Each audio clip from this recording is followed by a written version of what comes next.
ಹೃದಯದ ಬಾಗಿಲಿಗೆ ಬೆಳಕಾದಳು. ಬೆಳ್ಳಿ ಬೆಳದಿಂಗಳಿನ ನಗೆಯಂತೆ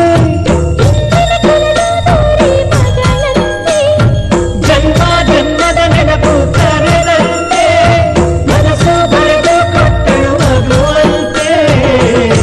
ನಿನ್ನೆ ಪ್ರೀತಿಸುವೆ ಎಂದು